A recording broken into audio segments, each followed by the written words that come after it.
everybody, and welcome to the 15th episode of the Ancient Coin Hour. We hope you've had a wonderful couple of days. It's been a few days. We did check in a little bit at the St. Louis Coin Show that we went to and spread a little love there, but we're back and ready to do our next episode.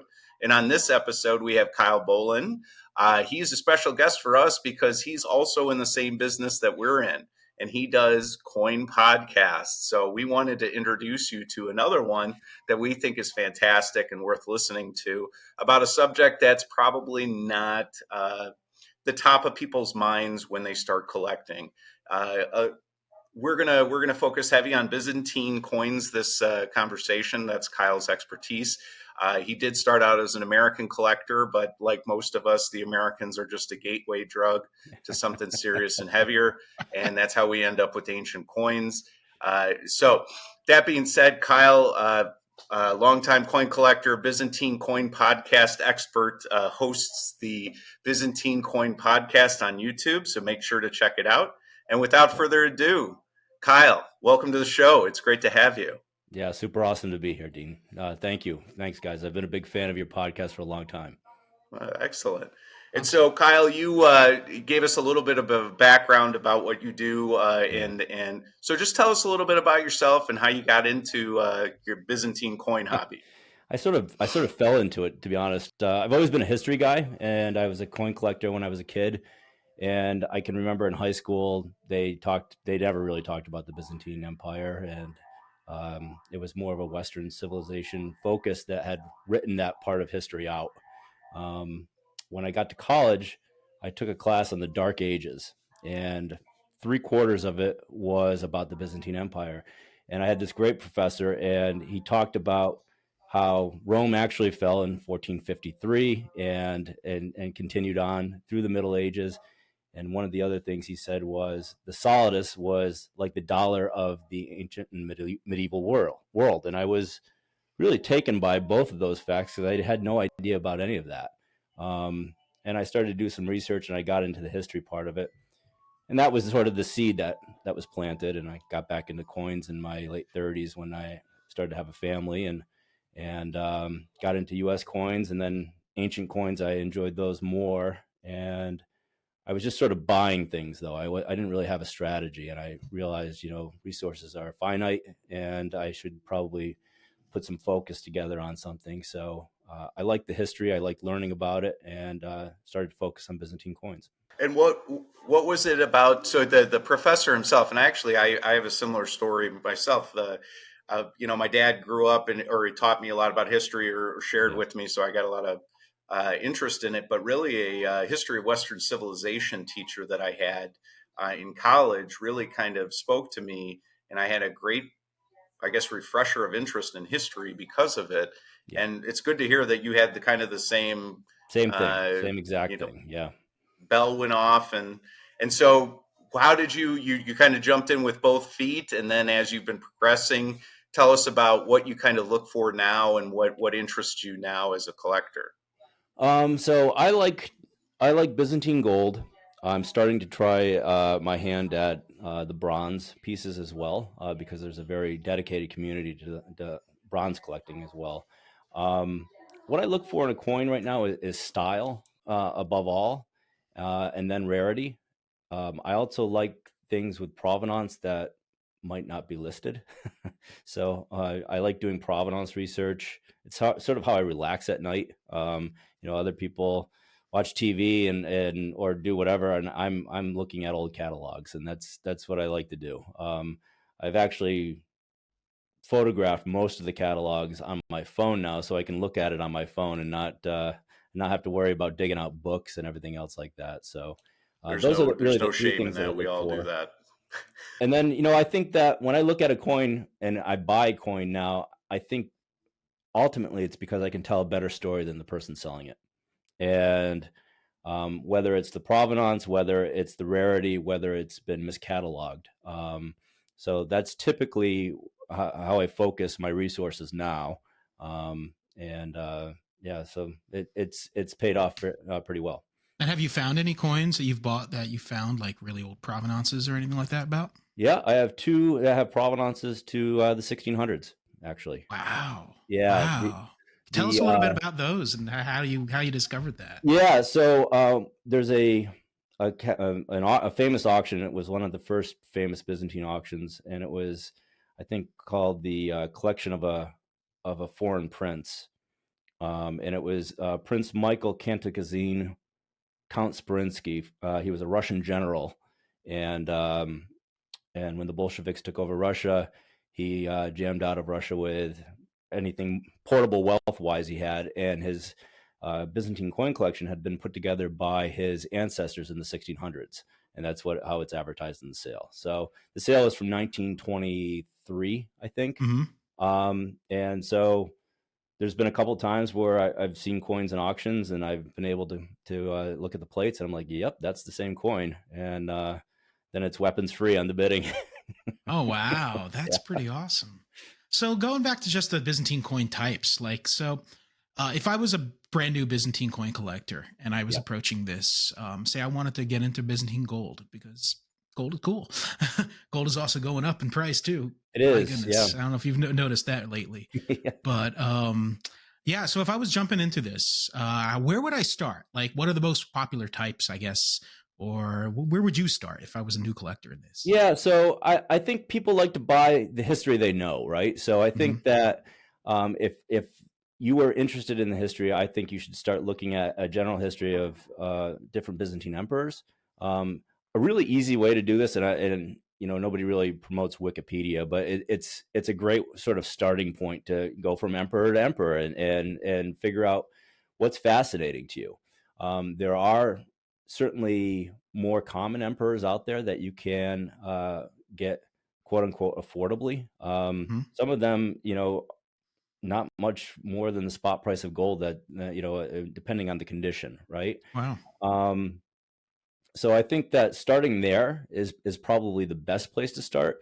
And then, like everything else, it's by the book and do your research and do your homework. I mean, one of the things that you guys talked about, I think on a previous podcast, was are ancient coins an investment? And I absolutely think they are. I know you're not supposed to think that way, but I think a lot like an analyst would about stocks. It's like you got to do your homework about your investment. Just because you bought NVIDIA and it went up 50%, you're not JP Morgan, right? You have to be able to understand what you're buying and be able to weather the storm. Now, it might not be a great investment. I don't know how the auctions are going to go when I finally do liquidate. Hopefully 70 years from now, but it's you got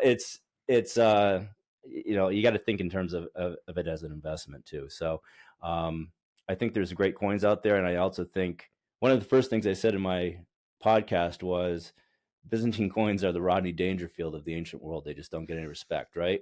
So sorry, that's pretty funny. It's I've heard everything from they all look the same to they're ugly to why why do you like those? I have have you noticed that is there a change in like the design of the coins or the and how does those designs reflect the changes in history? Because the Byzantine Empire, I mean, the Byzantine period was pretty long, right? Sure was, yeah. I mean, it's interesting because they flow very much from, Byzantine's a made up word, right? It's all the Roman Empire, and I call it the Byzantine era of the Roman Empire. I think that there's a style decline that happens from Anastasius down to Constantine IV, and then there's this dramatic recovery, and it's at a time where the empire is just under severe peril. And for about 90 to 100 years, you have coins of exquisite style that are coming out. And then you see, again, a bit of a decline and then an uptick and then finally a final decline. But, you had the solidus that went undebased for almost 1,000 years. And you knew that if you had that coin and it had the imperial sigil on it or seal on it, that had a purity, a guaranteed purity. And then you had, for whatever reason, they moved into these skyfake coins, and nobody really knows why. And those are the cup-shaped coins that you see. And then from there, things started to decline further. But they're all But great in my really, opinion. I'm much more what of an early and middle Byzantine guy than I am a later Byzantine guy.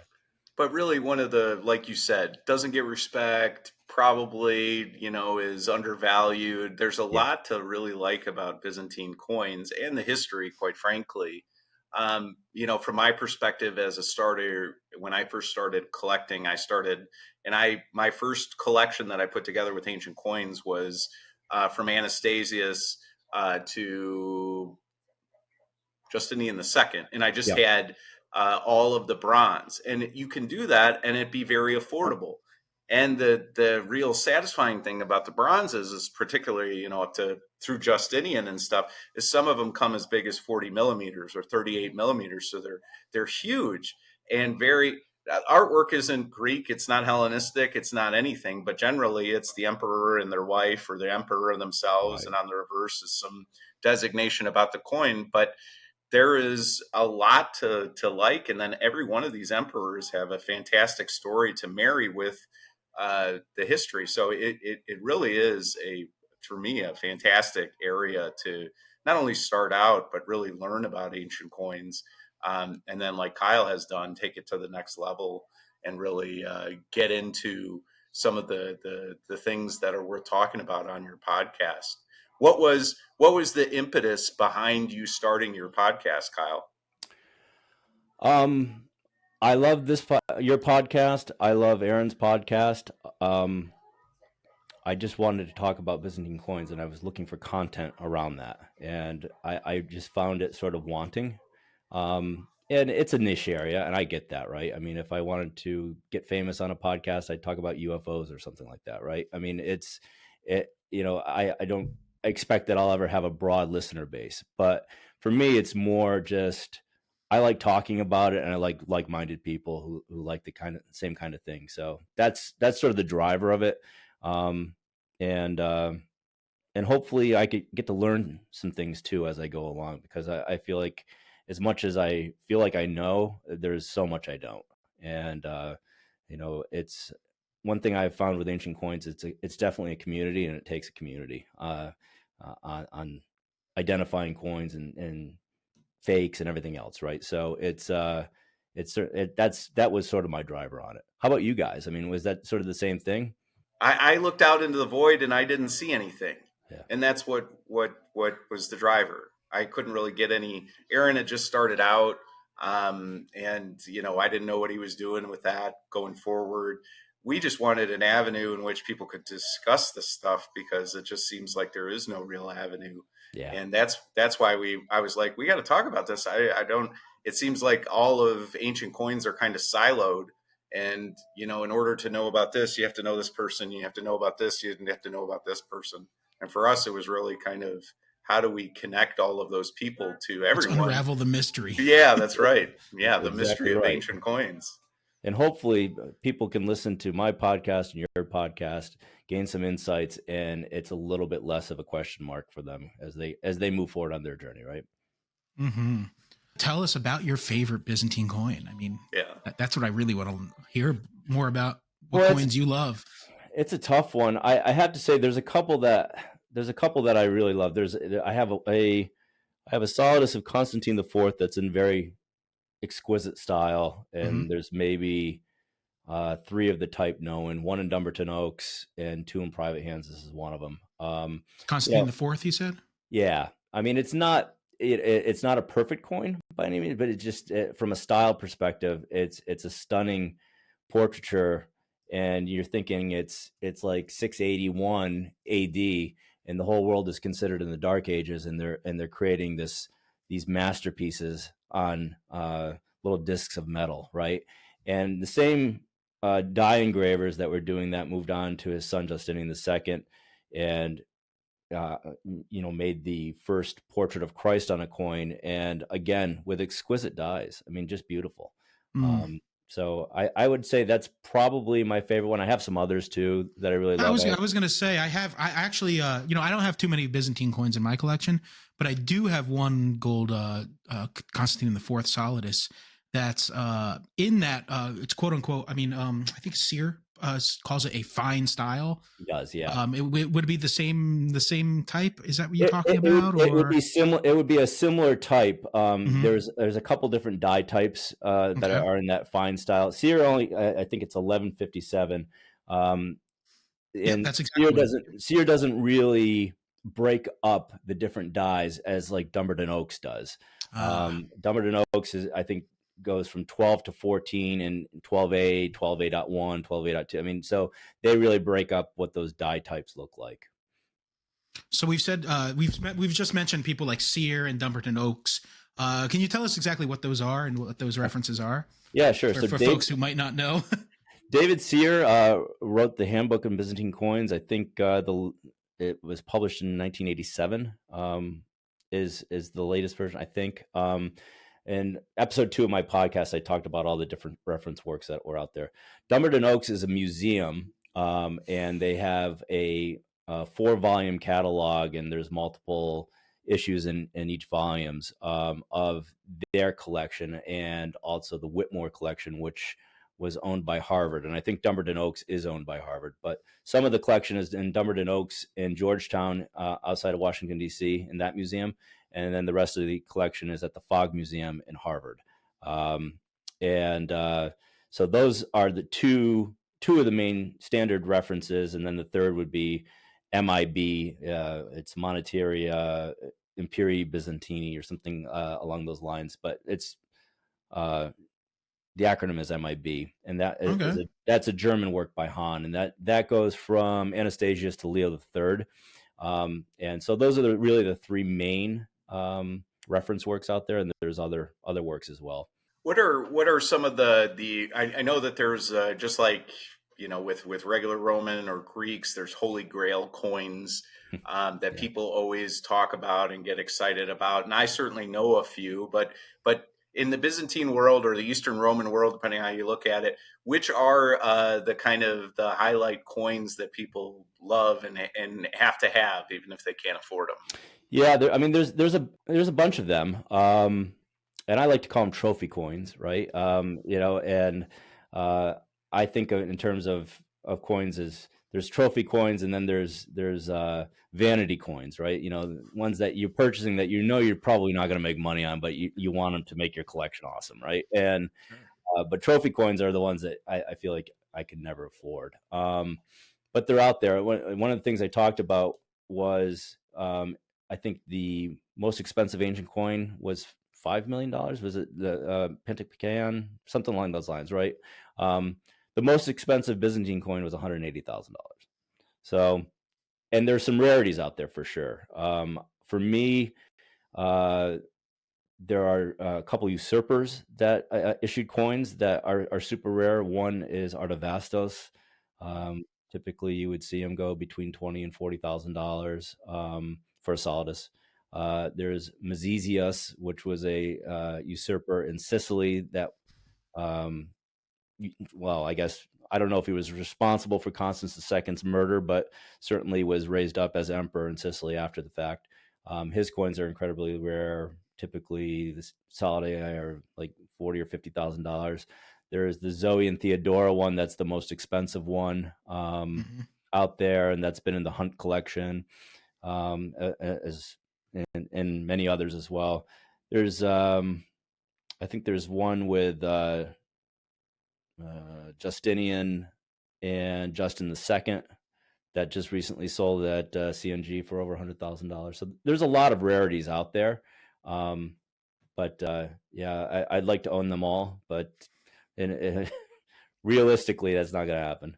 But the high point for those is a lot lower than for Romans or Greeks being the high end. I always one of my trophy coins, as you would put it, is Constantine the 11th. And the reason that I like that so much is there was a great special on the History Channel or Netflix, if you can say they make great specials, but they made a really good one on the Ottomans and conquering Constantinople that I enjoyed. And that really kind of put the perspective of how they minted those coins and how they used whatever they had available, plates, dishes, whatever, Sure. melted them down, turned them into silver to pay for the Genovese to help protect them. It's really one of those things where you think about minting coins in like a big process, and then you get to the desperation times where you're just throwing molten silver in there and hoping you can just put something on it fast enough to get it out the door so you can pay the people that are protecting you. And I think that's really a neat. It's amazing. It's a a watershed historic moment, right? And I think up until the early '90s, nobody knew that those coins existed. They found a hoard of them in Constantinople, Istanbul, and I think Burke sold them off in an auction, a majority of them, and everybody wants to own the last ancient coin, right? I mean, and it's arguable if it's the last one. I think you could make an argument that the Empire of Trebizond continued on another 30 or 40 years or so. I got to ask you about that. So I forever in my life talked about 1453 being the end of the Byzantine Empire, the Roman Empire, but now I feel like 1204 kind of is. I don't know if that's a subject for debate or if that's I think it's all subject for debate. The beginning of the empire and the end of the empire. I mean, where or was it even an empire when it fell? It was just really a walled city at that point, right? And a little piece of Greece. I mean, there was nothing left, right? And the Empire Trebizond, coins. Those are graded at NGC as ancient coins with a striking surface. They're not considered world coins, but I guess it's just not as sexy. Yeah, that's true. Interesting. But so you consider that to be Eastern Roman until 1453, regardless of the Latins conquering? Yeah, I think there's certainly an argument to be made. It wasn't the same. I mean, I guess they consider themselves to be Romans, right? That's right. So you can't argue with how they self-identified, I guess. That's right, I guess. No, not at all. I think the tougher thing to pinpoint is when it started, and I think there's multiple arguments you can make for different emperors along the line. Personally, I think it started around Heraclius, his time, but the Byzantine era, usually from a coin perspective, is Anastasius the First. To Constantine the 11th. Why do you think that is? Anastasius, the Western Empire fell for the last time, and Anastasius reformed the money system. He was a palace official that was in charge of the treasury, so he was able to understand where there were major deficiencies in the system and change it. He's one of those rare politicians that came along and lowered taxes and raised income. So he knew the systems, he knew the problems that were there. There was a lot of taxes being paid in kind that had to stop. You needed to be able to make small change and not carry around big gigantic bags of bronze numies, and so there had to be a legal exchange rate that goes on, and he did all that, and he did a number of other things with the soldiers being paid a stipend to provide their own armors and weapons as opposed to the state providing them. And all of these really transformed the way the economy worked and how taxes flowed, so much so that he could cut taxes, unpopular taxes, and still bring in money. And he was a very shrewd leader when it came to that kind of thing. And when he died, supposedly there was something like 300 tons of surplus gold in the treasury. And that was the big driver to pay for future emperors like Justinian's conquest. Mm-hmm. What is your favorite era from that time? Like, I'm a big Macedonian Renaissance guy. There's a bunch of, badasses with badass names who went around, kicking ass. Is really kind of, Nicephorus the First is the pale death of the Saracens because he launched headless bodies into in Crete to try to help take that over. Just some really badass dudes, and that's really why I kind of enjoy that Macedonian Renaissance. Is there a period that speaks to you like that? Yeah, I like. I would say I probably like the Heraclius to Leo III. Maybe extend that out even further to like Nicephorus the First or something like that. That right around that time, Abyssinia markings disappeared from the coins. So I like that period of history. I like the anarchy. I like, boy, it was just it was a scary time, but they held on, right? They there's a book out there called the Empire that I think, what is it? The Empire that refused to die, I think is what it's, I might be screwing up the name, and I don't have the author off the top of my head, but I mean they just held on by their fingernails. And there's a great coin story there too, right? Heraclius near the end, right? Minted silver coins. yes. That say God save the Romans on them, and they basically used whatever silver they had available and melted it down in the same way as Constantine the 11th. Yeah, I mean that's exactly right. I mean, and that's one of the advantages of Constantinople is you had this repository of treasure that could be called upon in emergency times, right? Whether it's church plate, gold, whatever it is. The fact that the city never fell for so long, I mean, it was taken here and there by different civil wars and stuff like that, but it never fell to a foreign invader until the Fourth Crusade. You always had that sort of backup ready to go. And they did that. They melted church plate and minted a coin called the hexagram and paid the soldiers with silver. That's definitely one. If it's an affordable coin, I think I bought a decent one for $250 or $300. It's so worth it just to know what went into those coins and what was on the line, that it's just worth to have. If you don't have a Byzantine, that would be the Byzantine to have, I think. Absolutely. I mean, that silver could have come from a chalice, from a church. I mean, it's you don't know where the metals come from, right? So it's fascinating stuff. Yeah. And most of them were minted with solidus dyes as well. That's so neat. There's so much neat about that. And then we talked about the Latins.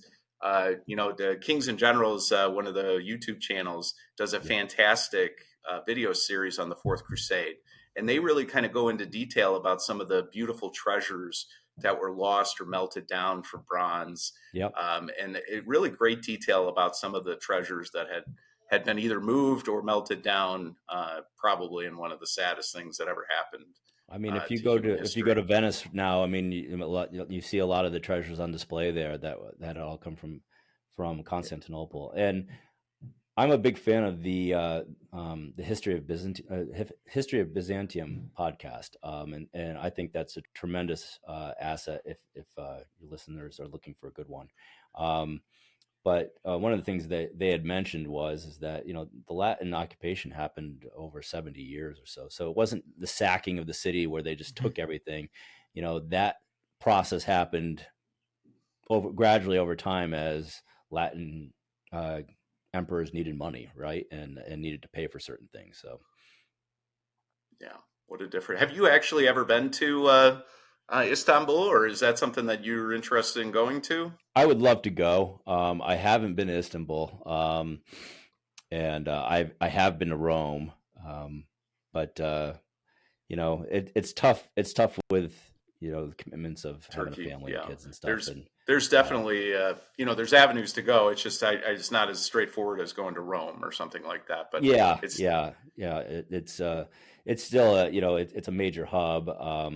I'd like to go at some point. We'll see. Oh, you will. Yeah. Just real quick about the coins again. So there's something that comes up a lot in Byzantine gold coins specifically, is this idea of a clipped coin. Can you let us know, listeners know a little bit, what is a clipped coin and why you should maybe avoid it, depending on what the coin is, things like that?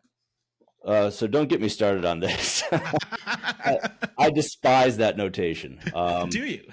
Yeah. That's why. Because clipped has an idea from like Anglo-Saxon money, or where they would shave pieces of silver off of it, or they would cut it into cobs. If you look in the historical record, there are very, very few solidi that are found that are molested in such a way where they're cutting it up for the gold content. It was against the law, and these were state mandated pieces. So they had a face value, and that face value obviously could translate into change, but most of the transactions were weighed, and most of the clipping was done at the officina.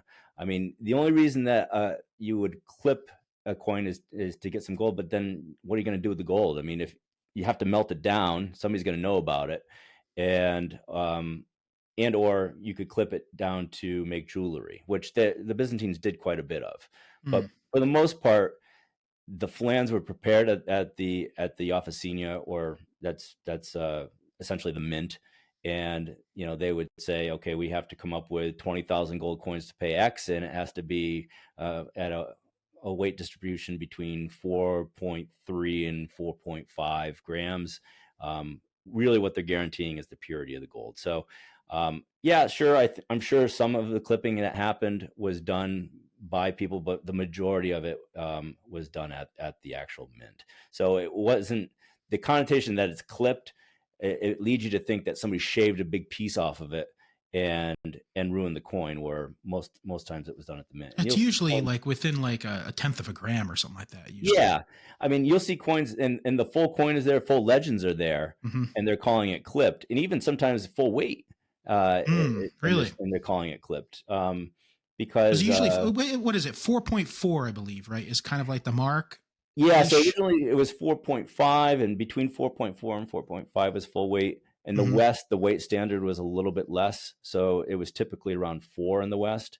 You also had lightweight solidi. Nobody knows why, but they had lightweight solidi that traded in conjunction with a full weight solidi. So that's how you know that they must have had some face value, because the lightweight solidis are marked as such. They have different markings that shows that. So, so yeah, I mean, but it's one of the things that hit me immediately is when you see like British coinage at the time, medieval British coinage, they're carved up into pieces and they trade, pieces like that. It just doesn't happen with Byzantine. So what's next for Kyle? What's Kyle got going on this year? What do you got for us? So I'll continue to do the podcast. I want to do more educational ones. The next podcast is going to be on the coins of Anastasius the First, and I'm putting that deck together right now. I don't know, life happens, so I don't know when I'm going to actually get it out. But I've been trying to make sure I get something out every 2 weeks or so. I had pneumonia for a little while, and that kind of sidelined me from doing podcast stuff because nobody wants to hear me clear my throat the whole time. But and just continuing to build on my collection. I'll probably attend the ANA. I don't know if I'm going to make it all the way out to Oklahoma City, but don't be scared. I'll probably attend at least a couple big shows. Come to Central States. Yeah, maybe Central States. It depends on what's going on at home and everything else, right? But and as I build my collection, like I said, I'm starting to focus more on bronze. I want to get better at bronze. There are people with gigantic volumes of knowledge when it comes to bronze coins, so I'm trying to engage with them and learn from them as much as I can. That leads me to my next question, which is, so as a collector and as somebody who talks about, who are some of the people that you kind of think are great resources to buy or to even inquire about out in the marketplace for a potential Byzantine collector? Yeah, I mean, we've got a great group of dealers that go to these shows and are tremendous resources. I buy a lot. And bought some of my first coins from Nick Economopoulos. I find him to be one of the best dealers out there to do business, and he's exceptionally knowledgeable on Byzantine coins. Keith Candiotti is another one. He really likes his Byzantine stuff as well as his Greek and Roman stuff. And I do a lot of business with him. Constantine at Vilmar Numismatics. He usually has good Byzantine. Palmyra Heritage usually has good Byzantine coins. Of course, Harlan Burke, he had done Byzantine for a very, very long time, and he's a great resource, as well as Aaron. So I think we've got a great community, and then there's the Europeans as well. I've bought stuff from Baldwin's, from Sovereign Rarities. I think they typically have great things come their way. And yeah, Sovereign Rarities has a gentleman by the name of Graham that works with them. yes, He's really good with the Byzantine coins. Oh yeah, he's lights out. Yeah, he he knows his stuff, and he knows what he's looking for when he buys stuff. And his stuff commands a premium because of that. I mean, yeah, I bought a couple Byzantine coins from him actually. So no, yeah, so there's a great community out there. I don't think there's anybody that specifically focuses in Byzantine. I don't think as a business that would be probably the best idea, but there's a great community out there, and there's great auction houses that often have really good stuff. Nomos always has good Byzantine coins. CNG always has good Byzantine selections. So yeah, I would start there, and then there's the other sites like Vcoins or MA Shops that you can peruse in the meantime to look at stuff in between auctions. Yeah, and the good news is there's a lot of them. There's not a shortage of Byzantine coins. You can buy them a lot of places. Yes, you can, absolutely. Sometimes it's tough at your local shows to see them. I went to a local show, and the guy asked me what I liked. I was like, I'm into Byzantine gold. He goes, I've been doing this for 30 years, and that's the first time I've ever heard that. Wow. Like, you don't know many Byzantine collectors? He goes, besides you? Well, it's all good. Well, Kyle, I really, it's been an absolute pleasure having you. I've learned a lot. I really enjoyed, and now I'm looking forward to your podcast on Anastasius. So if somebody's searching for you on YouTube, where do they go to find you? It's at the Byzantine Podcast. I have a YouTube channel. I'm not really great at promoting it or the social media side of things. I have an Instagram account and a Facebook account that I've done zero with. I also have an Instagram account called Whiskey, Wine, and Coins. Yeah, I know that one. And I did US stuff on that for a long time, and then it transitioned to Byzantine, and I found that people were less interested. But I just I sort of set it up when I had my first child. I needed to do something. I was like, I'll do like wine tastings and whiskey tastings, and we'll talk about coins. And then next thing you know, I wasn't really drinking that much, and we were just talking about coins. So. That's right. Well, it's been an absolute pleasure having you, Kyle, and we look forward to episode 8 to learn about Anastasius and continue to follow you. We'll look for you at shows as always. Always a pleasure to have you, Kyle. Thank you so much for being with us. Thank you. Listen, it's my pleasure, guys, and I love what you guys are doing. Really, your podcast is really taking off, and it's just awesome. I mean, you saw a need there, you went after it, and now you guys are like the superstars of the ancient coin world. So I'm happy just to be on the show. Well, thank you. You're welcome. We're really happy to have you. You're welcome anytime, Kyle. We'd love to learn more. Maybe next time you have a podcast, we can talk about a specific item for maybe a short or something like that, where we can talk about some of your details about some of the emperors and stuff. Well, I'm happy to talk about coins anytime. I know. Awesome. Yeah. Well, thanks, Kyle. We'll talk to you soon. Appreciate you. Thanks, guys.